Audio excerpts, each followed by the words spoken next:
Hello and welcome to the I Love Mann podcast, which is where we talk up the Isle of Man, all the things we love about it, while acknowledging that perhaps there are some things that need to be improved. And that's something that our guest today is very, very experienced in. And actually, you couldn't have a podcast about the Isle of Man without speaking to Charles Gard. As you'll hear, it's quite hard to define what Charles is. He's obviously a writer, he's a film producer, but also... You could call me a local historian. Though when I was doing a little film with a French film crew a couple of years ago, they were overdoing features on the Isle of Man and they got me to speak. At the end, the producer said to me, "How would we describe you?" I said, "Oh, well, people usually refer to me as a local historian." He said, "Oh, and have you got a history degree?" And I said, "No." He said, "Well, we can't possibly refer to you as an historian. We're very strict about this on French television." So I said, "Look, mate, I'm never going to see it. You can call me what you like."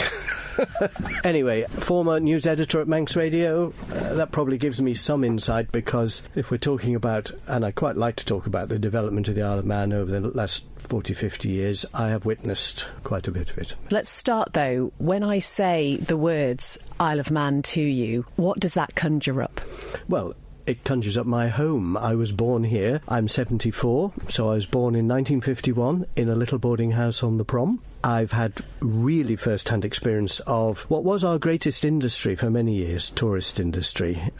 But it also conjures up a glorious little piece of land in the middle of the Irish Sea with fabulous history, wonderful natural resources, and my home. What makes the Isle of Man, then, would you say? Is it its heritage, its culture, or its people? Well, I think it's all of those things. Its natural beauty and its political history is unique and very important. And it's a combination of all those things. But I suppose I'm biased. I think anyone who's born here has a strong affection. I did spend 4 years at the Royal College of Music, 4 years living in Ireland, which I loved very, very much. But the pull for the Isle of Man just overtook me. I know there are people who are born here who go away to work. Maybe I could have gone into journalism in London or somewhere else, but I just couldn't live anywhere else. I had to come back here. And it's interesting thinking about the industry that you went into with regards to journalism, because typically that's not always about seeking out the most positive stories, I think it's fair to say. And I just wonder how you balance that love of a place with a need to potentially sometimes expose things that aren't so great. This is a very important point you've raised. I think all journalists, well, we know we have to capture the public's interest. And there was a newsreader, was it Nicholas Witchell or somebody on the BBC, wanted to just do positive news stories. Well, it just doesn't work in terms of numbers, and numbers mean money, numbers mean your success, your rating. If you've got scandal, if you've got things that are going wrong, that unfortunately is what people want to hear, and we know that from the social media.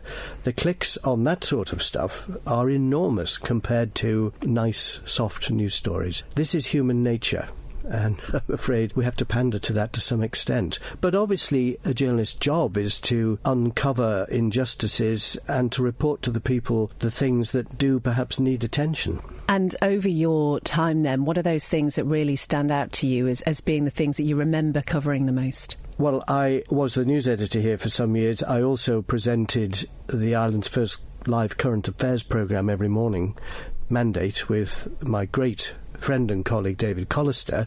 And I at least sat through 70 sittings of Tynwald, which is a lot more than even some current members have sat through. And we saw unfolding all sorts of crises on the island. But now I look back into the 80s, and I'd like to come on to this in a moment, there were some incredibly good decisions that were made by far-sighted politicians and civil servants. The calibre of people in those days was exceptional. The debate in Tynwald, when you saw people like Jack Nevison or Clifford Irving or Charlie Carouche stand up to speak, you sat back because you were going to be entertained with great oratory. And if they were getting at someone, they did it forensically. You couldn't withstand what they were saying. But it wasn't vicious or nasty. It was beautifully presented. They were really great politicians. And you look at some of the decisions they made. They set the foundations for what the Isle of Man is today. And most people have forgotten all that, or don't even know about it. And it's really worth just remembering that. And I think that's the root of this podcast, Charles. It's talking about why perhaps people who are living on the Isle of Man, who were perhaps born and bred here on the Isle of Man, maybe don't realise what we've got, and we don't talk ourselves up enough, not compared to some other places around the world. I don't know, is there not that sort of sense of pride anymore, and has that been diminished because of the likes of social media and the negative clickbait? It probably has, but it's also that we take so much for granted. We are, unfortunately, somewhat entitled. We do feel that if there are no avocados, then, why aren't there any avocados? Well, excuse me, when I was a boy, we'd never even heard of an avocado. If I look how far we've come, and anyone of my age can say this anywhere in the British Isles, it is just extraordinary. If I could just go back and give you the timeline, in the 50s, we still had the tourist industry that was still almost at its peak. I remember everything was still running. There was a Punch and Judy show, there were donkeys on the beach, Russian Abbey, and all the other places were still running. White City, the fabulous Palace Coliseum Theatre, which is where the Palace Hotel now is, sat 2,000 people, and every summer they had the most fabulous variety show, the dancing in the ballroom afterwards, the coach tours, everything was still running. And we thought that's never going to stop. But of course it did, because people are always inventing things. They invented the aircraft, the jets, the flights to Spain, and all that gradually opened up. And our tourist industry declined, not through any fault of our own, but because people wanted to go abroad. And there was nothing we could do about it. We tried, the tourist board, all the rest of it. But by the time we got to the 70s and the early 80s, our tourist industry was in a desperate state. I remember reporting the auction of a boarding house on Loch Prom in the 80s. You could buy one for £12,000 because the government refused to let the owners change them into holiday accommodation or self-catering because they said they're tourist hotels. But sorry, there is no tourist industry. But then something had happened in the 60s, and this is the story of the Isle of Man. As one door closes, another one opens, and you don't notice it at first. But if you go through it, you go to somewhere else. In the early 60s, the British government introduced surtax. Now, that meant if, after a certain income level, you earned £1, you paid £1.20 tax. Well, all the millionaires were outraged and they left. And Ronald Garvey, our governor, said, we're not going to introduce surtax. So all the millionaires started coming here. This was accidental. No one had any idea of setting up a finance sector, but the millionaires brought with them their advocates and their accountants because they needed to know about Manx law. It was different. And gradually this whole sector blossomed. And if you read this amazing book, No Man is an Island, by Roger Rawcliffe, it's a history of the finance sector. It's hilarious because in those early years it was the Wild West. It was completely unregulated. Anyone who could sign their name could get a banking licence. That is no exaggeration. And this came to a head in 1982 because the chairman of the Savings and Investment Bank could sign his name, and he did it as a party trick by writing 2 cheques at the same time with his left and his right hand. Well, of course, the SIB went bust spectacularly. People lost millions of pounds. And this is the interesting thing. The chairman of Executive Council at the time was Ellan Vannin. Now, EXCO, as it was called, was the precursor to the Council of Ministers. There were no ministries, no Council of Ministers. There was the Health Board, the Highway Board, the Harbour Board. All the chairmen of these boards got together once a week, and they were the Executive Council. So when the bank crashed, Edgar, who was the chairman, effectively the Chief Minister, went across the road to the Isle of Man Bank to ask for a loan.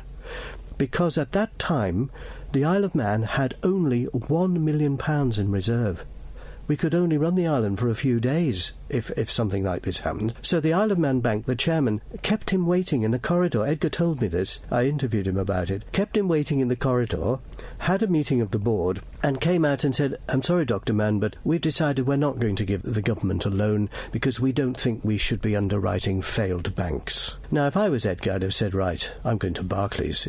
And the irony of this was that, by tradition, the government's bankers, always had one of its directors on the Legislative Council. And the previous year, they'd voted against more banking regulation. So the point here is that we have dragged ourselves up from that period with £1 million in reserve to what we have today, which is what, £1.6 billion in reserve? The Isle of Man is a success story. The infrastructure was broken in those days. Just look what we've done with new power stations. The Sulby Reservoir. We didn't need a reservoir for the current people in the late 70s, but there was a vision that we would need one for the future.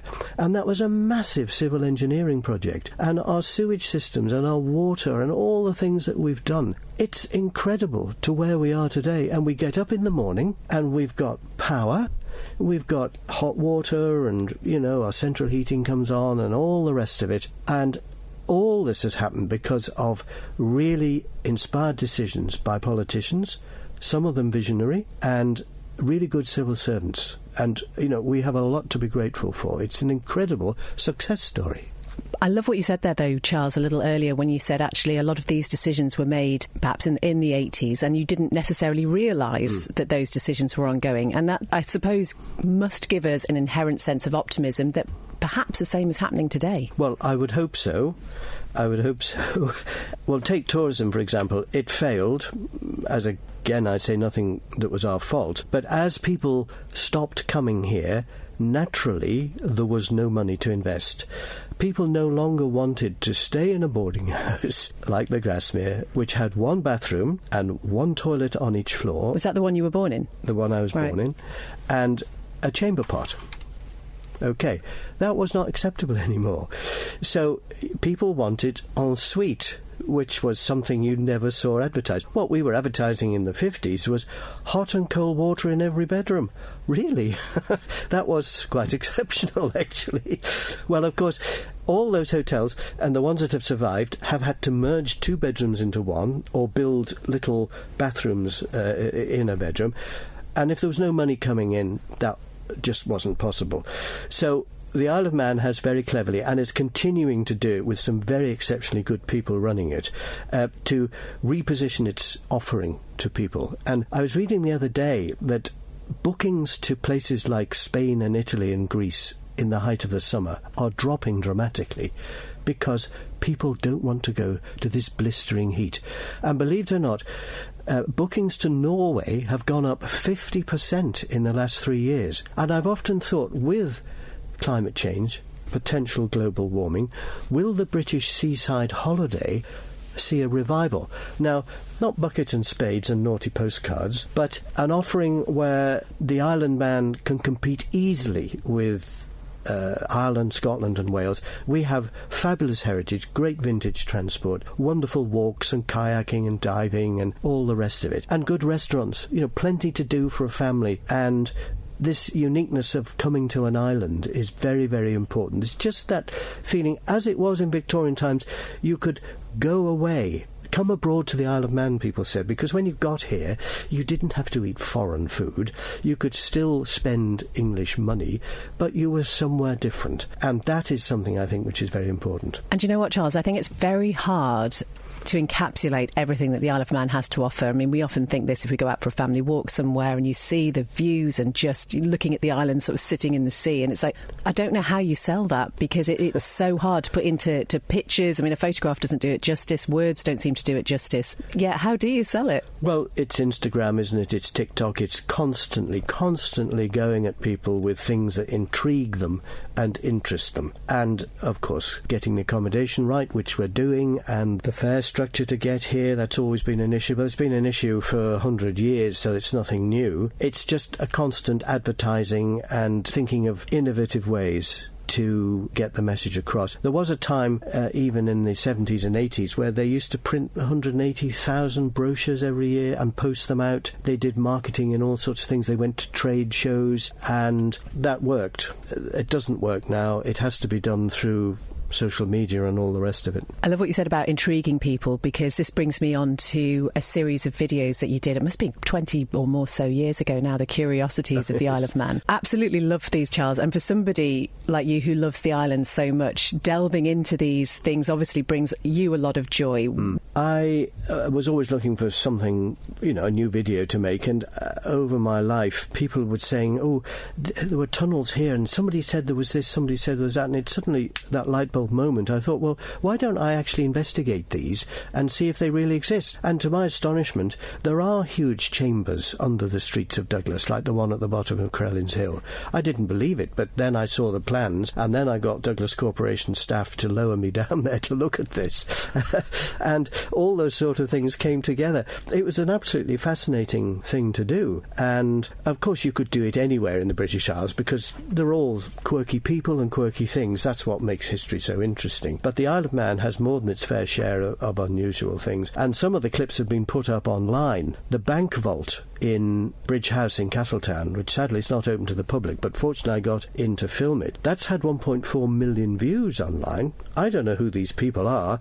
I've had people from California saying, gee, we want to build a replica of this. Can you send us the plans? Well, I'm sorry, I can't. I haven't got the plans. But people are intrigued by those things, and that is something we really should be majoring on, and maybe making all those things available. The Second World War stuff, the videos I've done on that have had hundreds of thousands of views. People are really interested in it, and it's just pulling that together and maybe making it as a package to visitors who come here. And something else that you've been involved in, which is, I think, a great example of making an historic venue relevant for the modern day, is Milltown, which is just a glorious combination of history, quite a dark history, I think it's fair to say, in some aspects, but also a visitor attraction. I'm sure that was in one of your videos, wasn't it, before the refurbishment took place? Yes, I did a thing on the ghosts. There were rumours. Well, we've all had experiences up there which we can't explain.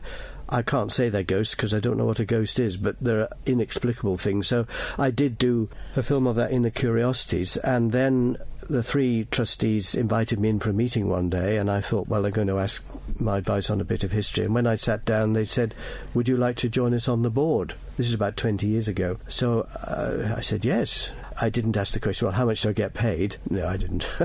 We get a very tiny remuneration, which hardly covers my petrol, but that's not the point, because, as you say, it's one of the most historic houses on the island, and Illiam Doane was born there, and the Christian family have lived there for hundreds of years. And we've gradually developed it, opening the cafe and the gardens and everything into, a venue. It's an historic house, and it should be open to the public. We don't have any government money, which, it sounds strange to say this, I'm very pleased about, because, dare I say, if we did have funding from the government, we would be involved in focus groups and documents on how we're going to spend this. And, the fact at Milltown, we just said, we want to do this, so we'll just do it. We get on with it, and that is a great pleasure. So yes, that's been a very interesting project. You're very well known also, Charles, for highlighting the things that perhaps aren't so good, that need sorting out. Let's use the railings on Marine Drive as an example. I suppose some people might see this as you being quite critical. Yes, the unfortunate thing is that with all the books I've published, the videos I've done, sadly the one thing I'm known for now is getting some railings replaced, and I'm not saying it was me that did it. I think there is more to what's going on than that. I was inspired to do that first video, Welcome to the Isle of Man, by Daphne Kane, actually, who stood up in Tynwald, and we all agreed with her, saying, the island looks a mess. We've got the visitor season coming. We're not fit for purpose. So I thought, well, she's right, because when I was a boy, the island was got ready in March and April. All the railings were painted. I remember a group of 3 or 4 men, I could hear it from our boarding house, tapping on all the beautiful railings on the prom. All the old paint was taken off. They were all painted green, and, that was just one of 100 things that were done. The island was got ready. Only this year, when Daphne spoke, we know it wasn't ready. It looked dreadful. And I thought, I'll just pull all this together. And it got a massive response, because people also felt that we should at least be able to mow the grass and do basic things. And And for my sins, I'm now on the Destination Board Committee, who are desperately trying to get some of these things sorted. And it's a challenge. You would wonder how difficult it is to get some flower planters replaced. Or, and this is a real bugbear of mine, when you come into the airport and you're standing there waiting for your luggage, in the baggage reclaim, why aren't there leaflets? Why aren't there no plastic dispensers with everybody's leaflets in it? I've been trying for 2 years to get that done. How difficult is that? You just can't get to speak to anyone who'll do it. Simple things like that surely. What I'd like is £100,000 and a small hit squad of expert people who just go and paint those railings, repair that wall, just get on with it. Anyway, that's my challenge at the moment. And I suppose also there must be something in some of this being community driven and people us all taking responsibility for our island and how it looks. And, you know, following on from the railings along Marine Drive, actually there was a local company, Utmost, I'll give them a name check here. They had all of their employees down in various stints and Peel Promenade painting the railings, and what a difference it makes. And I think almost leading by example, there are lots of companies presumably that would like to do that sort of corporate responsibility sort of initiative, but it's just, I suppose, just getting us all to take a little bit more pride. Well, that's very true, and that cosmetic alteration, the painting of the railings, the cleaning up, it just has a marvellous effect on you. You drive past someone, you think, oh, that rubbish is gone. It actually, just for that moment, raises your spirits. And it also says, we care about our environment and we're going to keep it tidy. It's not expensive. It's not hugely complicated. But dare I say it, we are coming up against some difficulties because I suppose health and safety, and you can't give hedge trimmers to untrained people and all the rest of it. I understand all that. It's just finding a way through all that and just, getting on with the job. In the old days, you had trust in people and there was common sense. A lot of that, I'm afraid, is gone because it now has to have start of project forms filled in, end of project forms filled in, this, that and the other. And it's people covering their backsides, I'm sorry, and you really don't need to do that in a lot of these cases. You just need to go and do it. But what we do still have are people who care very deeply about the island. Let's just think about Beach Buddies and Bill Dale and the team there, for example. And I think it's finding those people and their followers, of who there are many, many people who volunteer. Yes. And it's, that's quite heartening, isn't it? Well, Beach Buddies is obviously the shining example because Bill's done a brilliant job and they go and do the job and they just get on with it. Obviously, they've got their gloves on and their pincers and it's all properly organised, but they're let get on with it. And the difference they've made is extraordinary. It's that sort of group I would like to see expanded into other areas where they would make a huge difference. And it would take the stress off some of the civil servants. I mean, if you're in some of these departments and you're chief executive, I don't know how you go into work in the morning because the responsibilities you've got. And I'm thinking of the Department of Infrastructure. What a vast portfolio they've got. All the government buildings, from a leaky ceiling in Government House to the schools, the roads, the airport, the ports, the housing. How do you cope with that? I just don't know. I think it's a huge challenge. So when I come forward and say, well, could you paint these railings? I mean, they're going to say, excuse me, we've got other things to think about. So let us take that off you and we'll see to it. And I'm going to say this with the caveat that obviously I'm married to somebody who is in the civil service, but this kind of goes back to something we were saying earlier about social media and the perception of people. And I think the civil service particularly has taken a very big bashing at every single level in recent years, and that will take its toll on the people who work within it. And I don't know what you can do to get the understanding over to the public that actually the vast majority of people who go to work within government every single day are doing so with the absolute best of intentions. And that's not the narrative necessarily that's playing out in the public. Well, I couldn't agree more.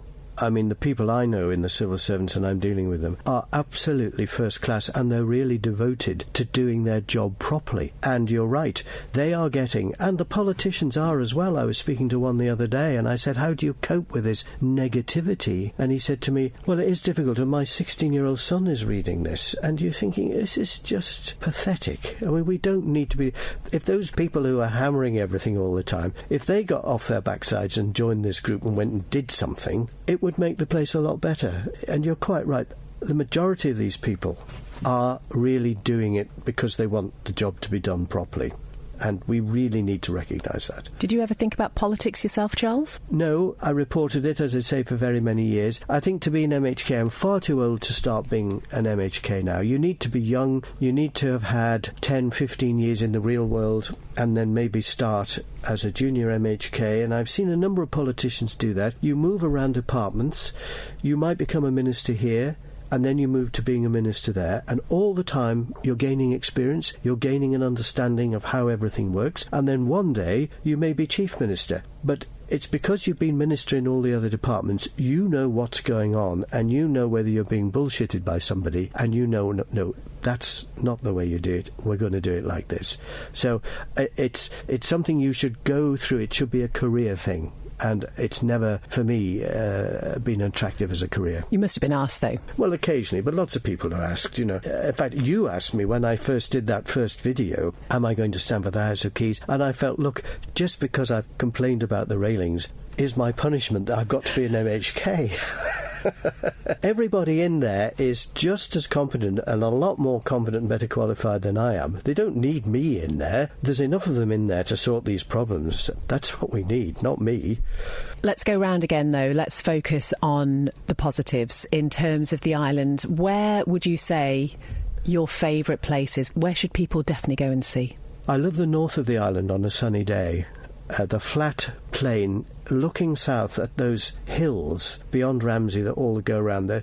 The sun just sparkles on them, and you've got the beaches. It amazes me, on a sunny day, you can go to the beaches on the west of the island around Derby, and there's 83,000 people on the Isle of Man, and there's 1 or 2 people on that beach. That's incredible.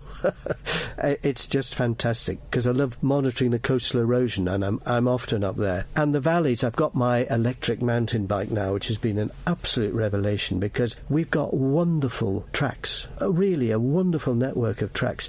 You can go up the Snaefell Valley, you can go up the Corrony Valley, up to Park Llewellyn, up on these tracks, to remote places where the only sound are the birds. Just so special. It's actually elating being up there. Even on a winter's day, when it's bitterly cold, I still love going out with a flask of coffee and my sandwiches and sitting in a sheep hollow and just being up there. It's wonderful. And as you say, very often you can go out and maybe only bump into a couple of other people. If this were the Lake District, you'd be surrounded by hordes of people. Absolutely. You've seen the demonstrations in the last couple of days to stop tourists coming to some of the cities in Spain. We should be so lucky that we ever got to that sort of position. And I'm not saying, would we want to go back to the day where we had 670,000 people coming to the Isle of Man? That's baffling. Not over the year, but just over 8 weeks. And if you do the division, it meant that at any one time there were an extra 70,000 people on the Isle of Man. 250,000 meals were being produced every day. In the hydro, we were producing 520 meals a day. It was an industrial occupation, and walking down the prom, it was like being in Parliament Square in London. You had to push your way, that there were so many people. I don't think we want to go back to that necessarily, but we could, move that way a little bit. We can't talk to you, Charles, without referring back again. I know you've talked a little bit about it, but the music, which is a huge part of the island as well, and something that obviously you're deeply passionate about. What makes the island so special in that regard? Well, because we've got our own language. I mean, how extraordinary is it for a tiny island like this to have its own language? The Isle of Wight, I don't think, has that. Anglesey doesn't. This is extraordinary. We've got our own parliament, for the Isle of Man. And may I just say, we've got our own symphony orchestra as well, our own national symphony orchestra. And those are the 3 things that make me think the Isle of Man is unique in the world: a parliament, a language and a symphony orchestra. And with that, our own culture, our own legends, our own, as I say, language and our own music. All right, it is a branch of Scottish and Irish, but it's become very distinct in its own way. And an extraordinary history of weird people doing weird things for the last 1,000 years, with the monks and the Earls of Derby and the Dukes of Atholl and the Vikings, all these people who've come here and left a stamp on us. It's absolutely fascinating. There are so many stories of peculiar things happening on the Isle of Man, and our culture has arisen from that, and our legends and our language and our music is uniquely Manx. It has definitely got a unique Manx flavour. And for a tiny island of just now over 80,000 people, there aren't many places in the world that have what we've got. I love the idea that we're all just weird people doing weird things. Yeah, Probably don't need to think about that too much, though. What's your favourite piece of Manx music? Oh, well, I think 2 or 3 of the Manx folk songs, certainly. The Sheep Under the Snow is very, very haunting.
And Oren Gelby, which was a strange piece of music collected from Niarbel, with a legend of a man in a boat way out at sea. It's actually, I think, a variation of medieval plain chant. It's come down over hundreds of years, thousands of generations, and it's very, very haunting. Always reminds me of the Isle of Man.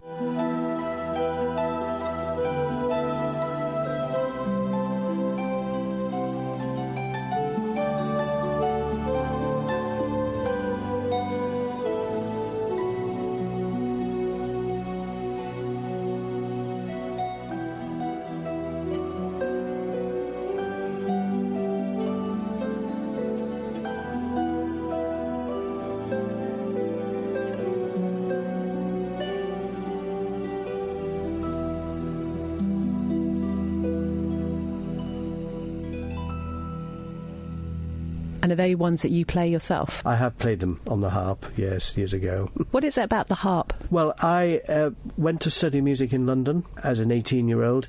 I was immediately homesick, and while I was there, I was being lectured about English folk music.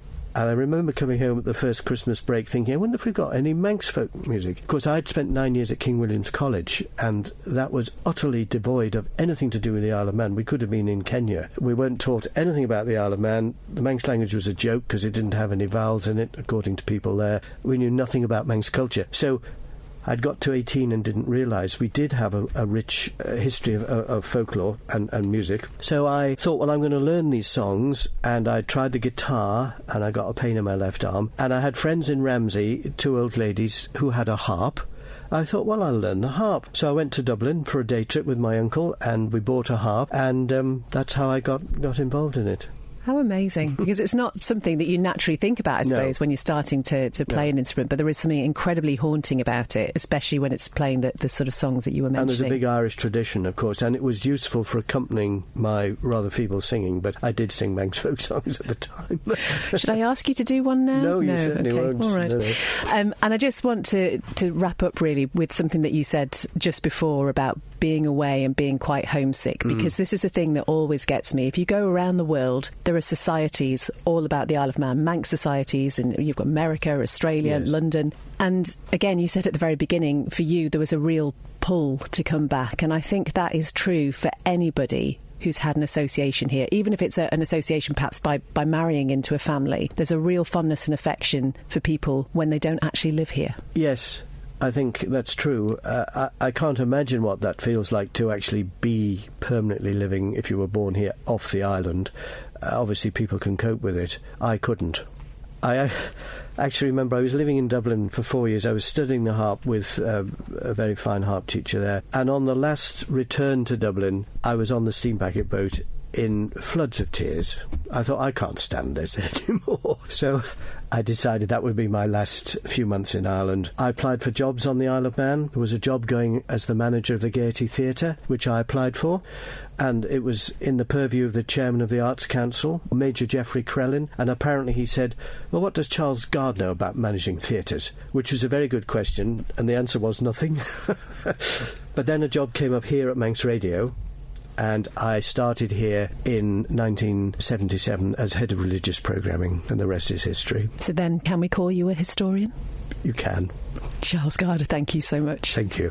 Charles Gard, who I think is a very qualified historian when it comes to the Isle of Man. Lovely to talk to him and really insightful to hear his thoughts. And there is a real optimism after speaking to Charles about the fact that actually we might not see all the positive decisions that are being made at the moment, but perhaps they will be clearer as we move on.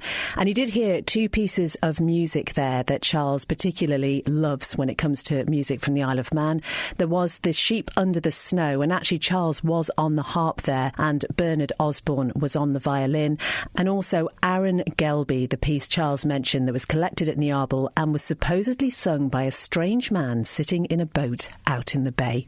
Thank you so much for listening to the Isle of Man podcast, and if you'd like to share your thoughts about the Isle of Man and why you love it so much, then do get in touch. Beth Espy at manxradio.com. Until next time, take care. Bye-bye.